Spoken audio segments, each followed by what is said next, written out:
Déjà, comment vous allez autour de la table? On a Louis, Victor, Fabio et Léna qui fait sa première émission avec nous. Comment vous allez? Moi, je suis très contente d'être là et je suis honorée. Voilà. C'est le plaisir est pour nous. Non, mais très bien, ça va tout très va bien. bien. Ça va très bien. Ouais, tout va bien. Très hâte de voir ces 3 derniers Grands Prix quand même. Mm. Ah ouais. Vraiment. Surtout celui de Las Vegas, il va faire très froid. Ça va être intéressant Ouais. de suivre ça au niveau des Et monoplaces. surtout si la qu'ils McLaren peut tenir. ils ont avancé 2 heures par rapport à l'année dernière, donc ça a changé un petit peu de choses. Mais ouais, beau spectacle à mon avis. 5h du matin, il va falloir se lever très tôt Très ou tôt, ne ouais. pas se coucher. Ou sortir très tard. Louis, c'est toi qui commences avec cette première chronique et tu vas revenir sur l'expansion un peu de la Formule 1 aux États-Unis en revenant sur les différents épisodes d'il y a quelques années qui ont façonné ce développement. C'est ça exactement. Donc comme à Las Vegas, l'expansion de la Formule 1 aux États-Unis, c'est une vraie machine à sous depuis 2017. Donc avant l'arrivée de Social Liberty Media en 2017, le championnat du monde de Formule 1 était mal exposé selon le président de Formula One Group, qui était Chase Carey, je crois. Donc en 2017, Formula One Group est alors racheté par Social Liberty Media pour 8 milliards de dollars.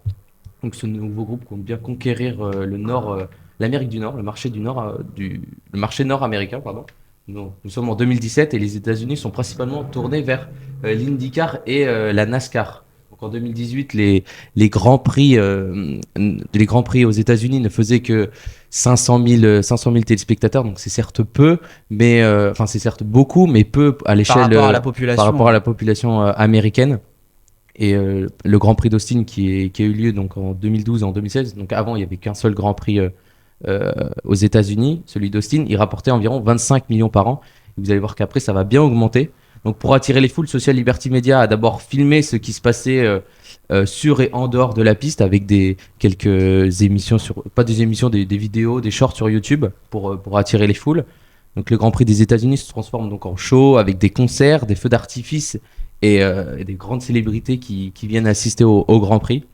Mais il fallait quelque chose de plus grandiose pour faire exploser les compteurs. Oui, parce que le premier gros développement qu'a entrepris Liberty Media avec la Formule 1, c'est par rapport à Netflix, la création de Drive to Survive, la série. Exactement. Arrivée en 2019, la série Drive to Survive a affolé tous les compteurs.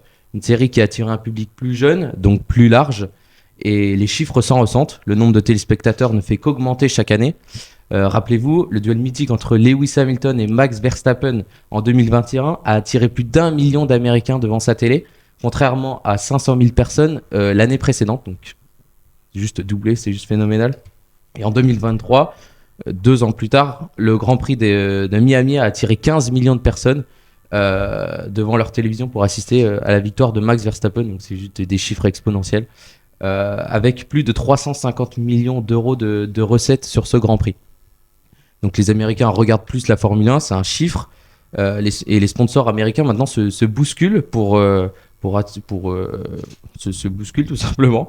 Donc sur les 127 marques de sponsoring, 40% des marques sont basées aux États-Unis, sont d'origine américaine.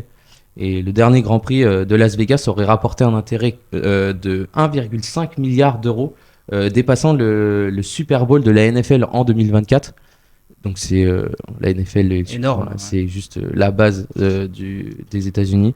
Et donc en attendant, la Formule 1 est valorisée à 15 milliards de dollars selon Forbes, qui en fait l'un des empires les plus grands au monde, les plus chers du monde. Et on rappelle aussi qu'Apple a racheté les droits de la Formule 1 aux États-Unis, ce qui participe encore à ce développement. Et justement, je voulais vous solliciter en vous parlant d'un autre développement dont on va être témoin l'année prochaine, c'est l'arrivée de Cadillac, écurie américaine sur la grille en 2026, avec le duo Bottas et Perez, un peu les retraités entre guillemets qui reviennent faire leur dernier tour de piste.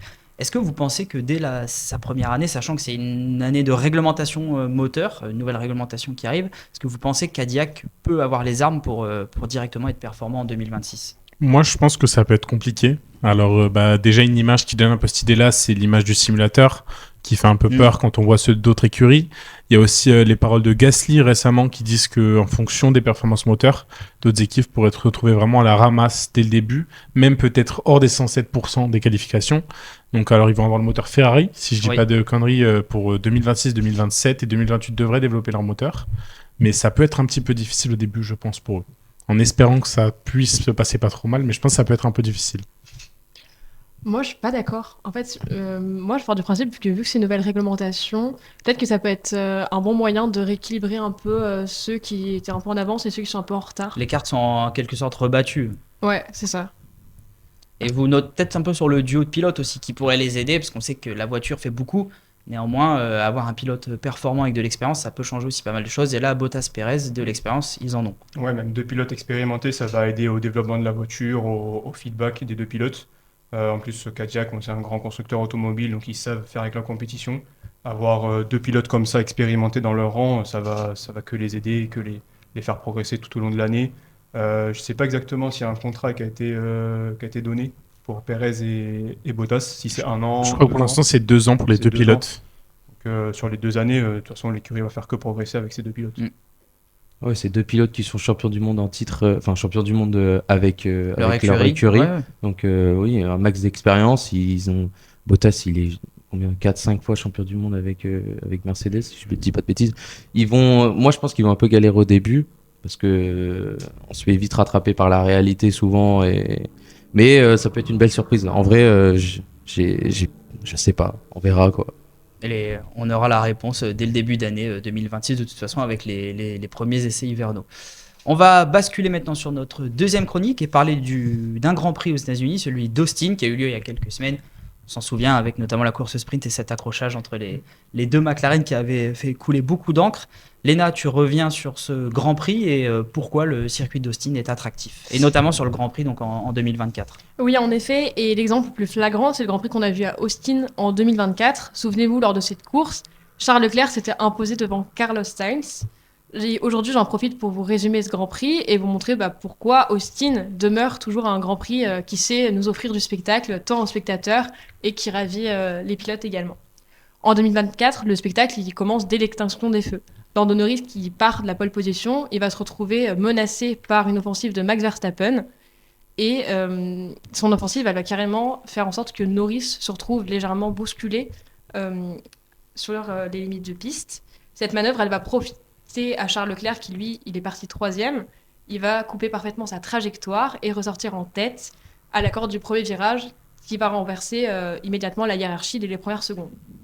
La course, elle a notamment été marquée par plusieurs incidents dès le départ. On a un accrochage entre Alex Albon et Esteban Ocon dans le premier tour, mais également la sortie du parc à gravier d'Hamilton au tour 3. 2 incidents, 2 voitures de sécurité. Plus tard, on a aussi de très belles batailles. D'abord entre Carlos Sainz et Max Verstappen pendant de nombreux tours, avec le néerlandais qui va défendre corps et âme. Et dans les derniers tours, une autre bataille, cette fois-ci avec Norris et toujours avec Max Verstappen. Et cette fois-ci, il va défendre en fermant la porte plusieurs fois à Norris, le poussant à l'extérieur. Et à la fin, ça va être Charles Leclerc qui va s'imposer devant Carlos Sainz, offrant un magnifique doublé à Ferrari, sans oublier Max Verstappen sur le podium. Donc une course très animée en 2024 avec un super départ des Ferrari et notamment de Charles Leclerc. Est-ce que tu peux nous dire pourquoi ce circuit d'Austin il est tant alléchant pour notamment les spectateurs ? Bien sûr, le circuit d'Austin il fait partie des tracés les plus appréciés du calendrier, tant par les publics que par les pilotes. Et ça tient à quelques éléments clés. D'abord, comment ne pas évoquer le premier virage ? C'est vrai que c'est un lieu emblématique du Grand Prix d'Austin avec son dénivelé, sa largeur de piste très particulière, ainsi que son angle serré et la fin du virage en descente.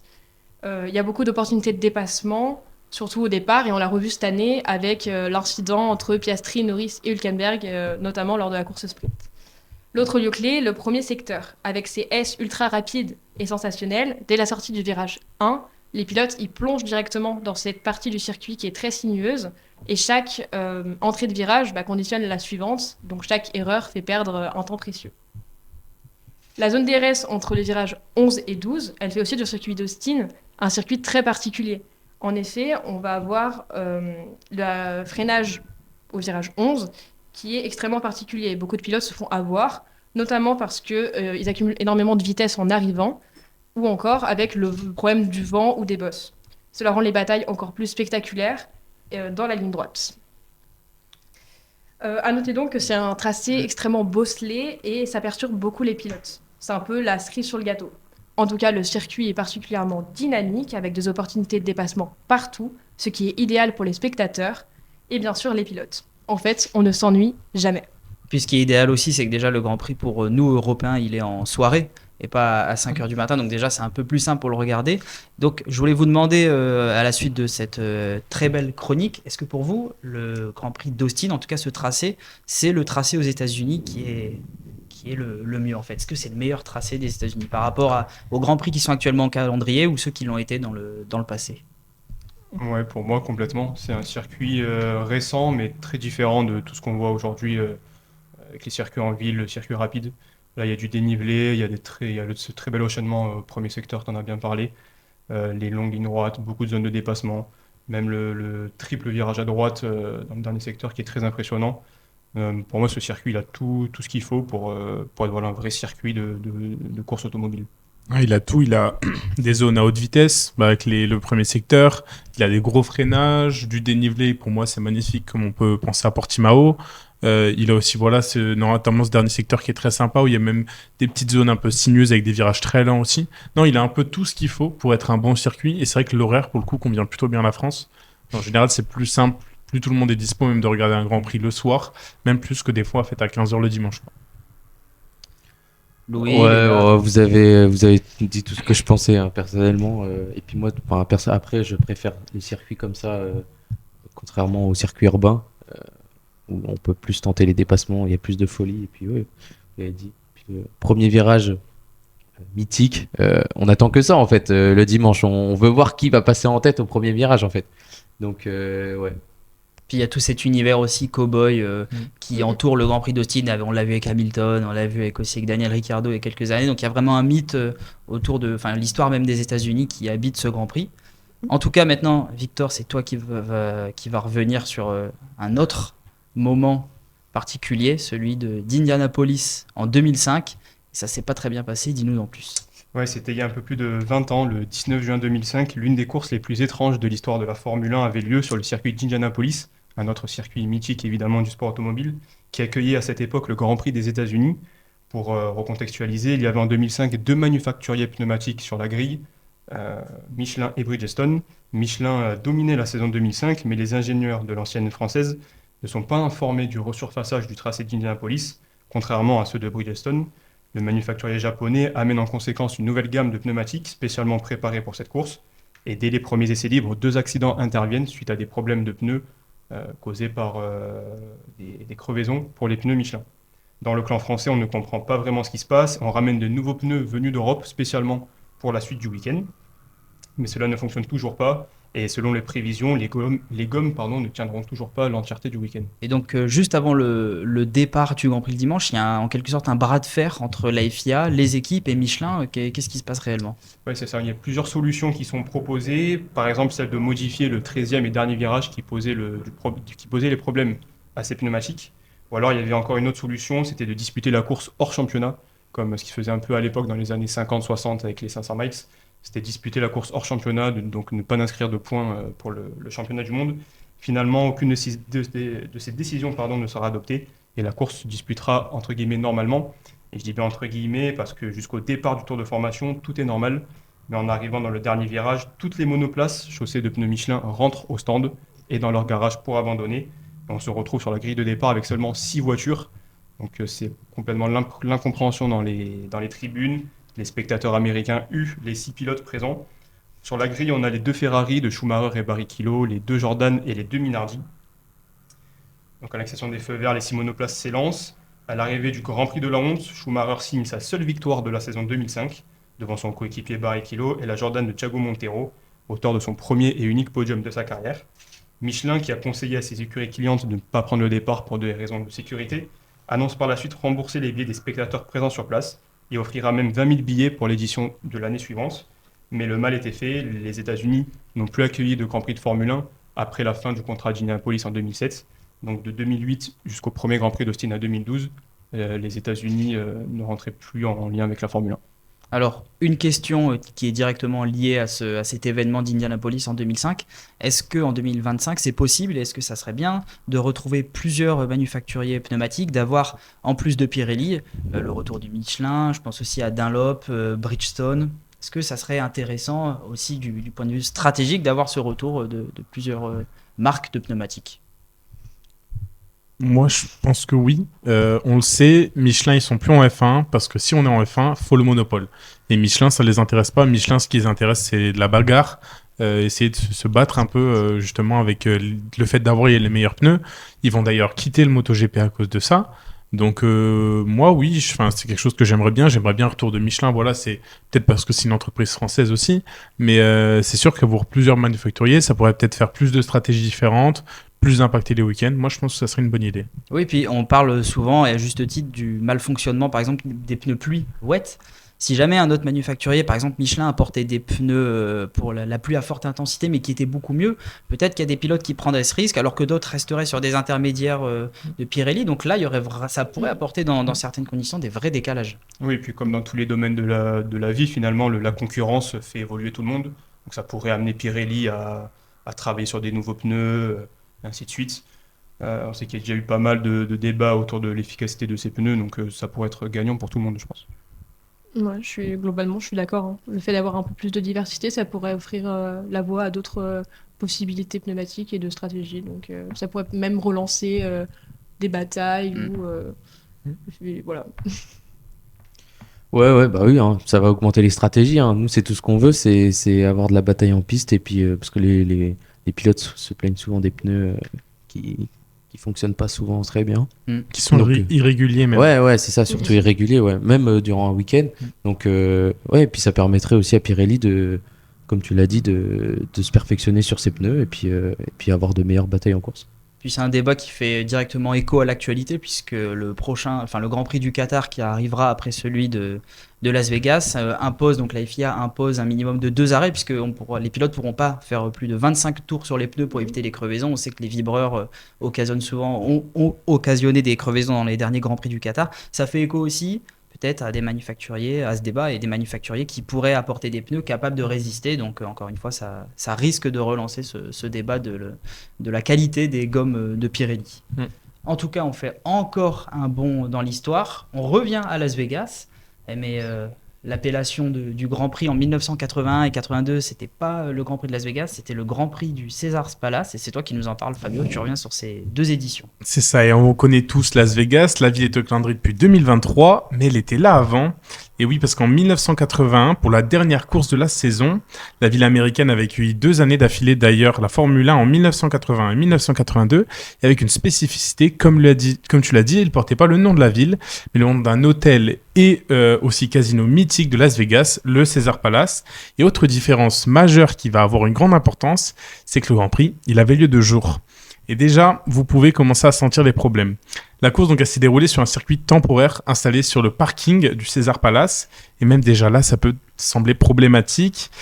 Et Nelson Piquet avait remporté le titre donc pour la dernière course de la saison en 1981. Et pour 1982, je vous garde un petit peu la surprise. Et malgré son emplacement prestigieux et son statut d'événement de fin de saison, le Grand Prix du Caesars Palace, il a dû relever des défis. Et le circuit de rue temporaire a été critiqué pour son manque de caractère, comme vous pouvez voir le tracé un petit peu répétitif, souvent critiqué par les pilotes. Mais surtout des problèmes de défis techniques et des problèmes aussi liés aux barrières de sécurité et à l'état de la piste qui a causé beaucoup de problèmes lors des 2 éditions. Et en outre, les courses ont eu du mal à attirer les foules et n'ont surtout pas réussi à susciter l'intérêt tant espéré par les organisateurs du circuit. Et donc la seconde édition en 1982 aura eu raison de ce Grand Prix qui ensuite disparaîtra du calendrier. Et oui, dans cette oasis de béton plantée dans le désert du Nevada, tout ne s'est pas passé comme prévu en 1982. Et même avant le Grand Prix, déjà tout va mal. Le directeur du casino s'est rendu compte que l'histoire n'était pas rentable. Il avait donc cassé les prix, invité des stars américaines. Et comme c'était le dernier Grand Prix de la saison, 3 pilotes pouvaient être titrés. Et là, ça rajoute un gros enjeu. Et après une saison folle et pas forcément dans le bon sens du terme, surtout vu de tout ce qui s'est passé durant la saison, ce Grand Prix de Caesars Palace, il avait une grande importance, mais la chaleur et le tracé n'aura pas permis d'avoir la course tant espérée par les fans. La bataille était féroce pourtant en championnat entre Keke Rosberg et John Watson. Rosberg devait lui terminer 5e pour être sûr de gagner le championnat. Watson, lui, était obligé de gagner cette course. Mais tout ne va pas se passer comme prévu pour tout le monde. Rupture de suspension pour Andretti qui était dans les premiers pilotes, pneus Michelin qui n'auront pas tenu la chaleur du tout pour tous les pilotes et qui ont roulé au ralenti jusqu'à la fin de la course. Bref, rien ne s'est bien passé. Mais dans toutes ces histoires, un pilote a trouvé son bonheur. Rosberg est titré gagnant en ne gagnant une seule course dans la saison et même avec des pâles résultats avant la mi-saison. Il faut souligner vraiment la performance qu'il a fait sur cette deuxième partie de saison parce que malgré les tristes événements qui s'est passé pendant cette saison, elle aurait été énorme pour Keke Rosberg, le papa d'ailleurs de Nico Rosberg. Donc c'était après cette édition du Grand Prix du César Palace qu'il disparaîtra du calendrier. Problèmes financiers dus au manque de supporters et d'engouement autour de ce circuit, mais surtout des problèmes de la chaleur et de la qualité de la piste. Une histoire qui peut un peu rappeler ce qu'on retrouve récemment de nos jours avec des circuits qui ne sont là que pour l'argent. Fabio, tu me fais une parfaite transition pour le jeu de fin de cette émission, en tout cas Super Chronique, qui nous a montré un peu tous les déboires connus par la ville de Las Vegas dans son histoire avec la F1. Le jeu, c'est pas un quiz, c'est plutôt un jeu.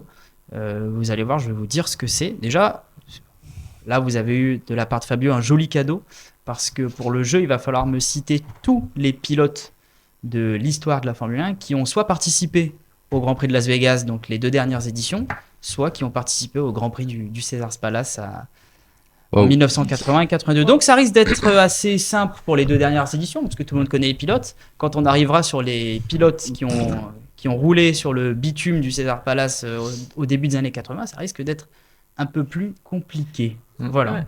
Donc ça va être chacun va jouer à son tour. Ma chronique ça va être long. Un peu. Ouais, ce que je pensais. J'avoue. C'est pas très faire quand même. Je commence du coup, comme ça j'en crame. À savoir que pour notamment les pilotes de 2023-2024, si vous m'en donnez un, je compte pour les deux années, 2023 et 2024. Ah oui, bien sûr. Okay. Donc on va laisser Léna commencer, après Fabio, Victor Louis, on va tourner ainsi. Okay. J'en donne le plus que je sais ou... Non, un par personne. Charles Leclerc. Lewis Hamilton. Attendez. Charles Leclerc. Juste, il faisait combien de degrés à Las Vegas il peut faire 50 degrés. Ouais, c'est bien ça. Ouais, tu m'as dit que c'était en août.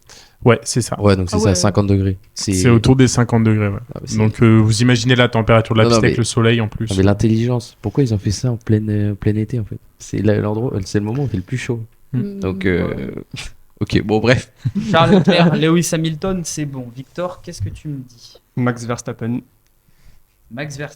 c'est bon. Louis, qu'est-ce que tu me dis? Pérez. Je se rappelle du dépassement où il s'est fait depuis le dernier virage. Sainz. Mais attends. Vas-y, mais saute-moi, il n'y a pas de souci. Lando Norris. Lando Norris, c'est une bonne réponse. Pour moi, Carlos Sainz. Carlos Sainz, c'est une bonne réponse. Piastri, c'est une bonne réponse. Norris, on l'a dit ou pas? Norris a Oui, déjà été dit. dit. Normalement, c'est élimination, ah ouais, mais carrément. c'est carton jaune. Ah ok, bon, carton jaune. Bon, Gasly alors. Gasly, c'est une bonne réponse. Et Esteban Ocon. Esteban Ocon, c'est évidemment une bonne réponse. Fabio, George Russell. C'est à toi. George Russell, c'est évidemment une bonne réponse. Victor, c'est à toi. Hülkenberg, évidemment. Louis, vas-y. Tsunoda, c'est une bonne réponse. Daniel Ricciardo, c'est une bonne réponse. Il a fait l'édition en 2023. Lui qui rêvait, il avait déclaré en plus, qui rêvait d'un Grand Prix à Las Vegas. Au moins, il en aura eu un. Alexander Albon, c'est une bonne réponse. Pour les deux années aussi. Alonso, Fernando Alonso, bah oui, Papy Alonso, c'est une bonne réponse là aussi. Stroll, évidemment, c'est une bonne réponse. Mince, j'ai oublié de dire. Sargent, on est d'accord? Parce que c'est lui qui a provoqué le crash sur 2023. Normalement. Ouais. Logan Sargent en 2023, c'est une bonne réponse. Et moi, du coup, 2024, je dirais Colapinto. Colapinto l'a fait en 2024. Alors, il vous en reste en 2023, il vous en reste... Piastri a été dit, je sais pas. Oui. Ouais, c'est ça. Un carton jaune pour le présentateur. Donc, il vous reste...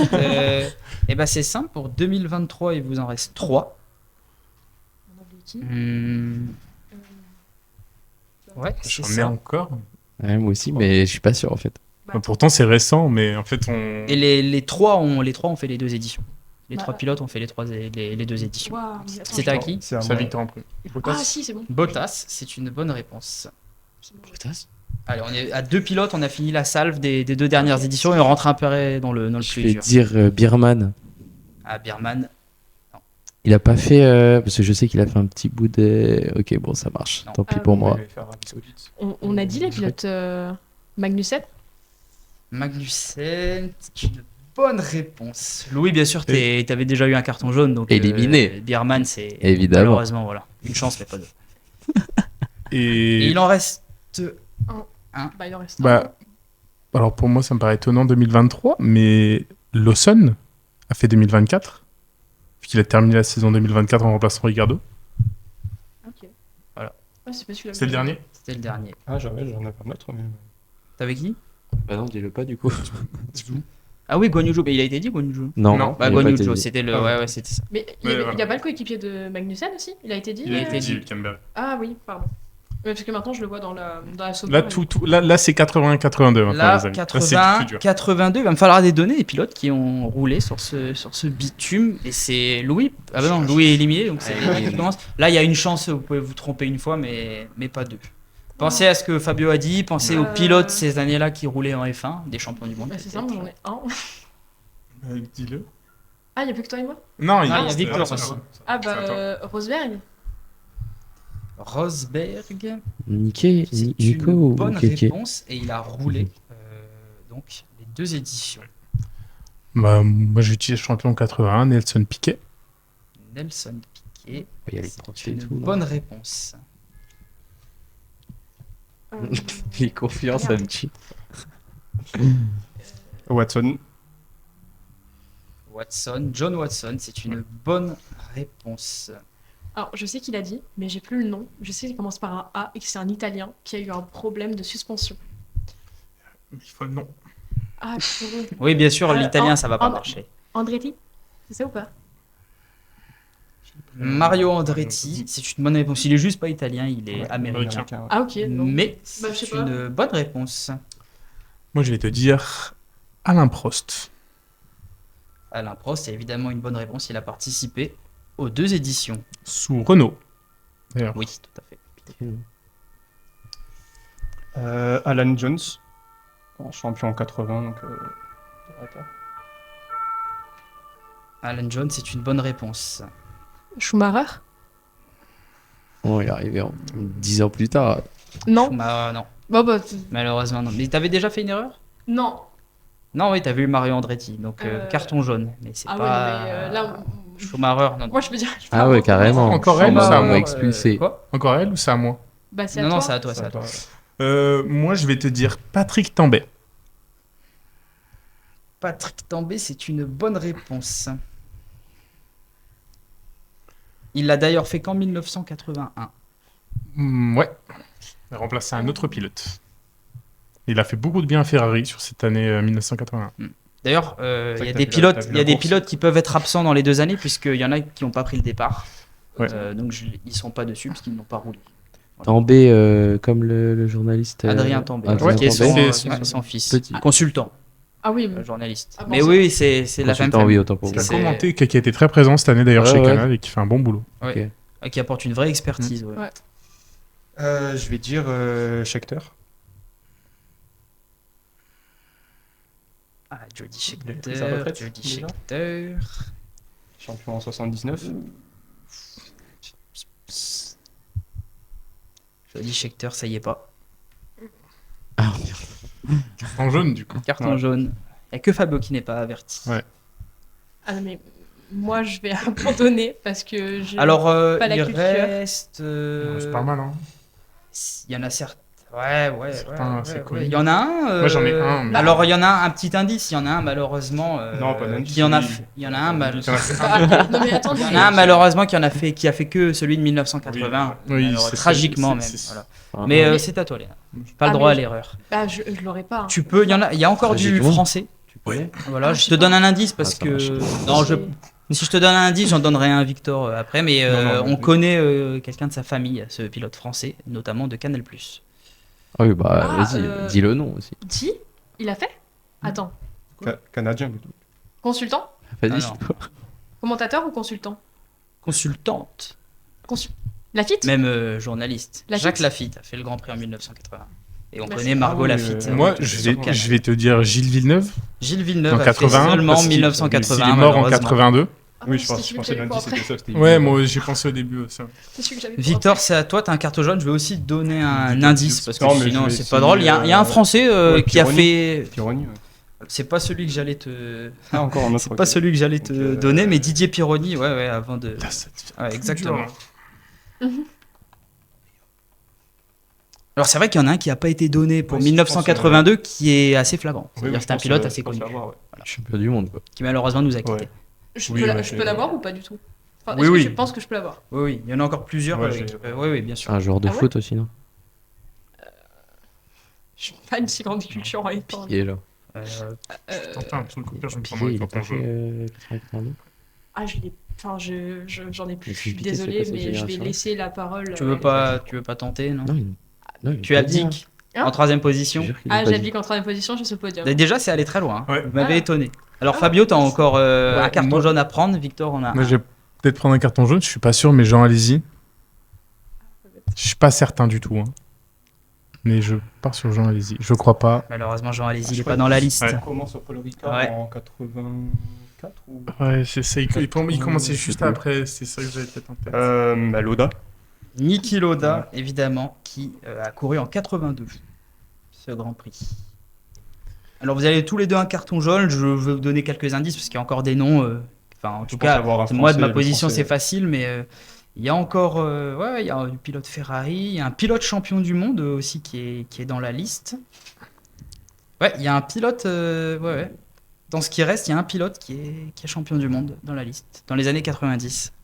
Là, je vous ai donné un gros indice sur toi, Fabio. Pilote qui est champion du monde. Il y a un champion du monde qui est dans la liste. Eh oui. Eh oui, eh oui. Champion du monde en 1992. Bah vas-y, dis-lui le nom aussi. Ouais, vas-y. On les aide un peu, c'est. Non, mais il court encore aujourd'hui ou pas? Ah, non. 92. Il est retraité, mais il a été champion du monde en 1992. Je me sens con. C'est qui en 92? Après Senna Prost et avant le titre de Prost en 93. Il est britannique. Nigel Mansell. Nigel Mansell, effectivement. Qui a couru. Il a mis longtemps à venir qui a celui-là. Hein. couru en 1982. Voilà, il n'y a plus de champion du monde dans ce qui reste. Victor, je te laisse. Je te redonne un indice comme j'en ai donné un très gros à Victor. T'as dit en français. Il a Jabouille. couru. Je suis pas certain de ça. Hein. Non. Je suis désolé, mais Jean-Pierre Jabouille n'est pas. J'allais te donner un indice en plus. C'est un pilote bah, qu'on ça a va. vu piloter au Grand Prix historique, qui était au Grand Prix historique de France. C'est René Arnoux qui a pris part au Grand René Arnaud, ok. Auquel? Ah, bah oui. Au deuxième? René Arnoux qui a 91. pris part aux deux, exactement, aux deux. Et non, Jean-Pierre Jabouille qui est pas. Je vous donne encore, il y avait aussi Carlos Reutemann qui a piloté pour Ferrari, notamment à l'époque dans les années 70, autour de Lauda Hunt. Voilà. On avait qui? On avait Michele Alboreto aussi. Mm. On avait Elio De Angelis, là c'est un peu compliqué. Hein. On avait Jean-Pierre Jarrier, et pas Jean-Pierre Jabouille. Malheureusement.